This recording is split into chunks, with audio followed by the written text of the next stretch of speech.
주식회사 한화가 드론과 같은 새로운 위협에 대응할 한국형 스타워즈 무기 개발에 나선다. 주식회사 한화는 국방과학연구소 에드가 주관하는 레이저 발진기 시제 제작 계약을 수주했다고 31일 밝혔다. 계약 규모는 총 243억 원이며 4년에 걸쳐 개발이 진행된다. 레이저 발진기는 레이저 빔을 발생시키는 장비로 레이저 무기의 성능을 좌우하는 핵심 기술이다. 레이저가 수 km 이상 떨어진 목표물을 타격할 수 있도록 돕는다. 기존 무기들이 최근 급증하고 있는 드론 등 소형 무인기 공격을 효과적으로 방어하지 못하면서 더욱 주목을 받고 있다. 레이저 무기는 하늘에서 빠르게 이동하는 목표물을 빛의 속도로 정확하게 격추시킬 수 있는 것이 장점이다. 미국, 이스라엘 등 방산 선진국들은 레이저 무기 개발에 속도를 내고 있으며 미군은 이미 실전에 적용했다. 관련 기술도 빠르게 발전 중이다. 레이저 무기의 크기는 더 작아지고 출력은 더 높아지고 있다. 전투기나 인공위성 등에 대응할 수 있을 정도로 성능이 발전될 것으로 예상된다. 주식회사 한화는 이번에 개발하는 레이저 발진기에 첨단 광원 기술을 적용했다. 다수의 레이저 빔을 한데 모아 레이저의 출력을 높이는 방식으로 작동한다.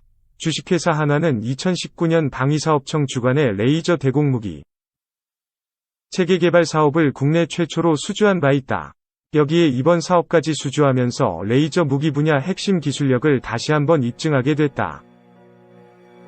주식회사 한화 관계자는 현재 주식회사 한화는 에드 주관의 레이저 대공무기 시제품 개발에 국내 업체로는 유일하게 참여하고 있다며 고출력 레이저 기술에 대한 지속적인 연구개발, R&D를 통해 미래형 무기 전력화에 기여하고 중장기 성장 동력을 마련해 나가겠다고 말했다. 2. KF-21 전투기에 레이저 장착해야 2035년 배치 가능.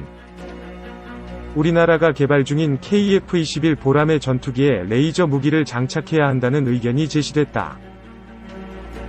전경배 국방부 국방정보본부 중령은 11일 공군회관에서 열린 에어로스페이스 컨퍼런스 2021 행사를 앞두고 6세대 전투기 개발 전망과 한국군 적용 방안이라는 발표문을 통해 6세대 전투기 도입 전에 전력 공백 방지를 위해 레이저 무기를 KF-21 전투기에 장착하는 등 단계적 전력 증강 사업이 필요하다고 견해를 밝혔다.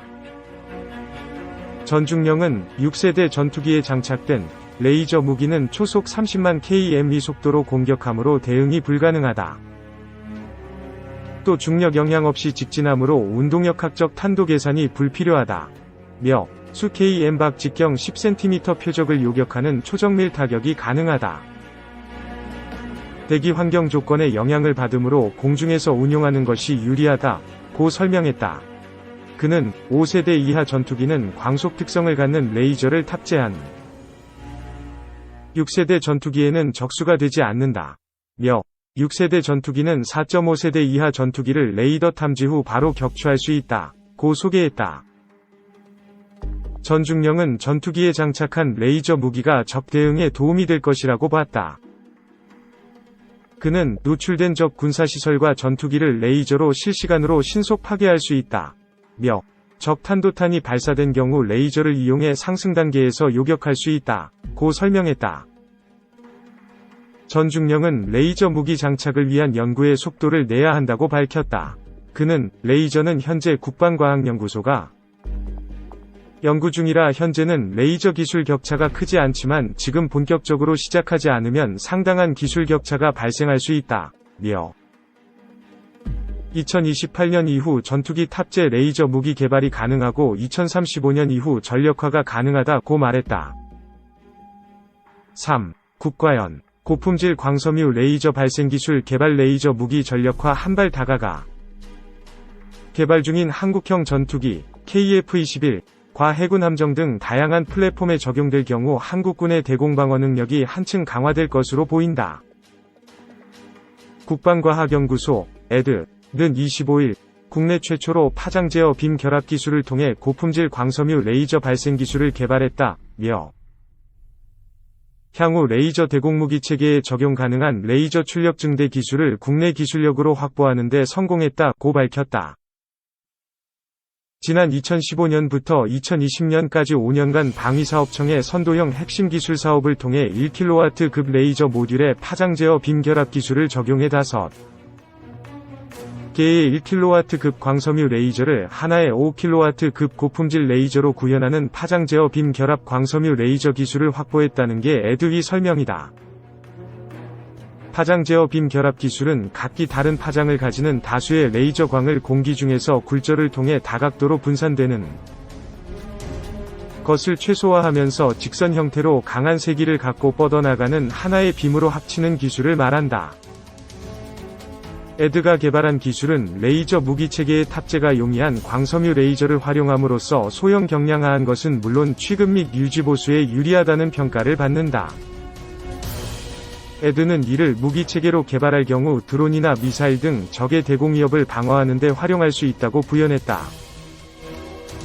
에드는 향후 10년 이내에 레이저 무기 분야를 선도하는 것을 목표로 삼고 있다며 핵심 부품 국산화 및 소형 경량화 광섬유 레이저 기술 개발을 통해 수십 kW급 레이저와 수백 kW급 레이저를 개발하는 데 연구를 집중해 나갈 계획이라고 말했다. 한편 방위사업청은 오는 2023년까지 개발 완료를 목표로 약 880억 원을 투입해 레이저 대공무기 체계 개발 사업을 추진하고 있다. 레이저 대공무기 체계는 광섬유로부터 생성된 광원 레이저를 표적에 직접 조사해 무력화시키는 신개념 무기 체계다. 근거리에서 소형 무인기 및 멀티콥터 등을 정밀 타격할 수 있다. 눈에 보이지 않고 소음이 없을 뿐 아니라 별도의 탄 없이도 전기만 공급되면 운용이 가능해 1회 발사 비용이 약 2,000원에 불과한 것으로 전해졌다. 4. 바다 위, 스타워즈, 시대, 미 해군. 레이저 무기 실전 배치. 스타트랙과 같은 공상과학, SF, 영화에 등장하는 전투용 우주선의 주무기는 대개 레이저 광선이다. 고출력 레이저를 특정 행성이나 적 우주선을 향해 발사하면 순식간에 괴멸적인 손상을 입힌다. 레이저는 영화 밖 세계의 진짜 무기인 총이나 미사일로는 상상할 수 없는 강력한 화력을 지닌 것으로 묘사된다. 레이저 무기가 SF 영화에 단골로 등장하는 것은 그만큼 현실에선 만들기 어렵다는 뜻이기도 하다. 1983년 로널드 레이건 미국 대통령이 소련의 핵미사일을 우주 공간에서 레이저로 격추하려고 추진한 전략방위구상 SDI, 일명 스타워즈는 이런 상식에 도전한 것이다. 하지만 잘 알려진 것처럼 이 계획은 실패했다. 막대한 비용과 미진한 기술력 때문이었다. 그런데 최근 상황이 달라지고 있다. 수년 전부터 레이저 무기 개발에 미군이 박차를 가하고 있는 것이다. 특히 주목되는 건 해군의 동향이다. 최근 레이저 광선으로 무장한 함정의 숫자를 급격히 늘리고 있다. 핵심 목표는 레이저로 방어용 미사일을 대체, 방어용 미사일 탑재량을 줄이면서 공격용 미사일 탑재량을 늘리는 것이다. 레이저가 미국과 중국의 해상 군사 경쟁에 변수가 될 가능성이 커지고 있다. 미 구축함 9척의 레이저 배치. 미국 과학매체 파퓰러 메카닉스는 이달 초 미국 해군이 레이저 무기를 배치한 함정을 늘리고 이전보다 레이저의 파괴력을 높이는 움직임에도 박차를 가하고 있다고 보도했다. 2014년부터 레이저 무기의 시험에 들어간 미 해군은 현재까지 모두 3척의 구축함에 레이저 무기를 실었다. 올해 말까지 6척이 추가돼 총 9척의 구축함이 레이저로 무장한다. 배치됐거나 배치될 예정인 레이저 대다수는 ODIN이라고 불리는 비살상 저강도 무기다. 아군 함정에 날아드는 적 무인기의 전자광학장치 기능을 정지시키는 게 핵심 목표다. 최근 증대된 무인기를 이용한 공격에 대응하기 위한 것이다. 그런데 미 해군은 구축함 한 척에는 ODIN보다 레이저의 출력을 높인 헬리오스라는 무기를 배치할 예정이다. 헬리오스는 ODIN과 달리 물리적 파괴를 목표로 한다. 아군 함정으로 접근하는 적 미사일을 요격하는 것이 주목적이다. 레이저를 미사일 방어체계로 삼는 것이다. 헬리오스는 적 미사일의 탄두나 비행 센서, 날개에 뜨거운 열을 가하는 방식으로 운영된다. 탄두를 겨눠 파괴할 경우 미사일은 비행 도중 폭발할 가능성이 크다. 센서가 망가지면 미사일이 정상 비행 경로에서 벗어나게 할 수 있다. 미사일 동체의 좌우에 달린 작은 날개를 손상시키면 바다로 곤두박질 공산이 커진다.